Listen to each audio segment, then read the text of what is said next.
இப்ப நம்ம பார்த்தோம் அப்படின்னா பூரிக்கு வந்துட்டு உருளைக்கிழங்கு மசால் செய்ய போறோம். அதுக்கு தேவையான பொருட்கள் வந்துட்டு பச்சை மிளகா, கொஞ்சம் ஒரு துண்டு இஞ்சி, 2 பூண்டு, குட்டி குட்டியா 2 பல் பூண்டு எடுத்துக்கலாம். கொஞ்சம் 2 வெங்காயம், நறுக்குன வெங்காயம் நல்லா நீட்டமா ஸ்லைஸா அரிஞ்சுக்கலாம். ஒரு குட்டி தக்காளி, ஒரு 2 உருளைக்கிழங்கு எடுத்திருக்கேன். இதை வச்சுட்டு நம்ம வந்துட்டு இப்போ வந்துட்டு கிழங்கு மசால் வந்துட்டு பண்ண போறோம். இது வந்து பூரி, சப்பாத்தி அதுக்கு எல்லாமே வந்து தோசைக்கு கூட நல்லா இருக்கும். இது வந்துட்டு பாத்தீங்கன்னா டிஃப்ரெண்டா நம்ம வந்து செய்ய போறோம். நம்ம எண்ணெய் வந்து காய வச்சுக்கிட்டோம். இப்ப கடுகு போட்டுக்கலாம். இந்த கடுகு நல்லா பொரிஞ்சிருக்கும்.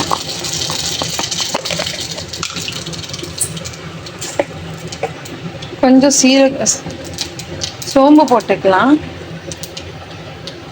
கடுகு, சோம்பு போட்டிருக்கேன். அது நல்லா பொரிஞ்சோடனே நம்ம வந்துட்டு வெங்காயம் வந்து போட்டுக்கலாம். நம்ம கட் பண்ணி இருந்துச்சு இந்த வெங்காயம், பச்சை மிளகா, கேரட், இஞ்சி, பூண்டு எல்லாமே போட்டு இப்போ நல்லா வதக்கிக்கிறோம்.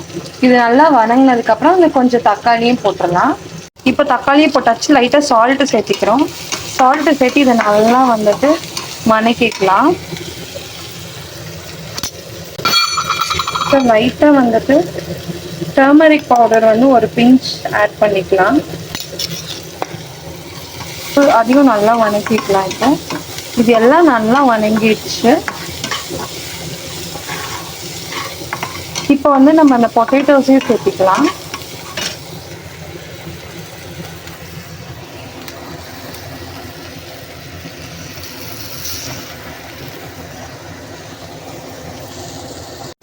பொட்டேட்டோஸை ஆட் பண்ணியாச்சு. லைட்டாக தண்ணி ஊற்றிக்கலாம். தண்ணி ஊற்றிட்டு இதை நல்லா மிக்ஸ் பண்ணிட்டு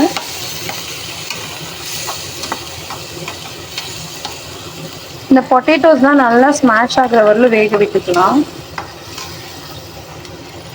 இந்த பொட்டேட்டோஸ் எல்லாமே நல்லா வதங்கிடுச்சு.